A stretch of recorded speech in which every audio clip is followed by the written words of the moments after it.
हरि ओम नारायण हरि। आज मैं आपके समक्ष जो वीडियो लेकर आई हूँ अपने स्पिरिचुअल वॉक विद मैत्री में, वो हनुमान जी के अस्त्र के ऊपर है। ठीक, तो उससे पहले मैं आपसे फिर वही प्रार्थना करते हुए भगवान से कि आप सब लोग स्वस्थ रहें, व्यस्त रहें, मस्त रहें। तो आपको आज मैं बताने जा रही हूँ, आज वीडियो बहुत लंबा नहीं करूँगी, शॉर्ट में ही रखूँगी। मैं आज आपको ये बताने जा रही हूँ, आप जानते हैं कि जो हनुमान जी गदा लेते हैं, गदा, वो गदा कैसे प्राप्त हुई थी उनको? शायद आप बहुत से लोग जानते होंगे, बहुत से नहीं जानते होंगे।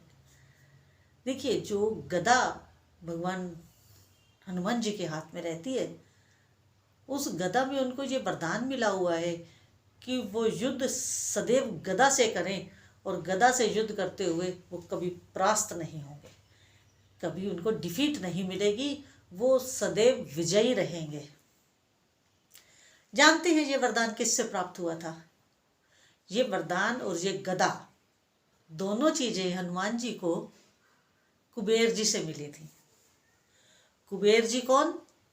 कुबेर जी जिन्हें आप धन का देवता कहते हैं, और कुबेर वो जिन्होंने लंका नगरी बसाई थी, सोने की लंका उन्होंने ही बनाई थी। और जब उन्होंने अपने भाई रावण को उस लंका के उद्घाटन के लिए, जैसे आजकल आप गृह प्रवेश करते हैं, उसके लिए पूजा करने के लिए बुलाया, क्योंकि वो महापंडित था रावण। तो रावण ने पूरी पूजा करवा दी, सब कर दिया, और जब आई बारी दक्षिणा देने की तो दक्षिणा में उन्होंने लंका ही मांग ली, और कुबेर जी ने वो लंका दे दी। तो रावण ने उस लंका का निर्माण नहीं किया था जो आज लंकापति कहलाता है। लंका का निर्माण किया था कुबेर जी ने। समझ रहे हैं आप? और कुबेर जी फिर उसके बाद अलकापुरी चले गए थे। अलकापुरी मालूम है कहाँ पर है? अलकापुरी जब हम बद्रीनाथ से आगे स्वर्गारोही के लिए जाते हैं तो बीच में आती है अलकापुरी। वो स्थान अलकापुरी कहलाता है। अब चूंकि देखिए, वो देवी देवता है तो वो विजिबल तो नहीं है, इनविजिबल है, लेकिन अगर किसी के पास दिव्य दृष्टि हो तो वो उसे अपने दिव्य दृष्टि से देख सकते हैं अलकापुरी को। और इसके आगे और गदा सदैव हनुमान जी अपनी वाम हस्त में लेके रखते हैं और उसी से ही युद्ध करते हैं, और हनुमान जी कभी उस युद्ध में परास्त नहीं हुए जो युद्ध उन्होंने गदा से किया। अब मिला कब और कैसे ये गदा? क्वेश्चन ये आता है। दिया तो कुबेर जी ने, साथ में ये वरदान भी दे दिया कि कभी गदा से जब आप युद्ध करेंगे तो आप कभी परास्त नहीं होंगे। ये गदा सदा विजय दिलाएगी आपको। अब आपको तो जानते ही हैं कि बचपन में हनुमान जी ने भूख लगी हनुमान जी को, और वो उड़े और सूर्य को फल समझ के, मीठा फल समझ के उसका भक्षण करने के लिए चले, क्योंकि भूख लगी थी। अब जब उन्होंने सूर्य को निगला तो पृथ्वी पे अंधेरा छाने लगा। आज भी जो ब्लैक होल थ्योरी चल रही है वो उसी का ही परिणाम है। और हमारे संत महात्मा तो ये कहते हैं कि जो पोर्शन हनुमान जी ने निगल लिया था वही ब्लैक होल है। और ब्लैक होल आज इतना बड़ा है कि वो सूर्य जैसे कई ग्रहों को अपने अंदर निगल सकता है, अपने अंदर समा सकता है, उसके अंदर समा जाएंगे इतने बड़े ग्रह। और वो उसका विस्तार होता ही जा रहा है, वो हमारे ब्रह्मांड को ग्रैब करता ही जा रहा है वो ब्लैक होल। जिस दिन पृथ्वी का नंबर लग गया। क्योंकि एक बात आप जानिए, क्योंकि हम भी तो अंतरिक्ष में बैठे हैं, क्योंकि ये जो हमारी पृथ्वी है ये भी तो अंतरिक्ष के चक्कर उसमें धुरी में है, उसी में तो चक्कर लगा रही है। तो हम कहते हैं हम पृथ्वी लोक पर हैं, हम पृथ्वी पे नहीं, हम अंतरिक्ष में ही हैं। हम भी अंतरिक्ष में दूसरे ग्रहों की तरह टहल रहे हैं, घूम रहे हैं, चक्कर गिन्नी की तरह चल रहे हैं। और जिस दिन ब्लैक होल के सामने आ गए तो निगले जाएंगे उसी दिन। खैर, ये तो अलग इशू हो गया। तो हनुमान जी ने जब निगल लिया सूर्य को, उसके बाद सारे देवी देवता एक्टिवेट हो गए। अरे ये क्या हो गया, अब क्या होगा, उससे पहले नहीं उन्हें पता चल रहा था। जब मुसीबत आई तब सब एक्टिवेट हो गए। तब सब ने जाके हनुमान जी के आगे स्तुति करी कि सूर्य भगवान को छोड़ दीजिए। सूर्य भगवान भी आए, उन्होंने कहा भी छोड़ो हमें। तो हनुमान जी ने जब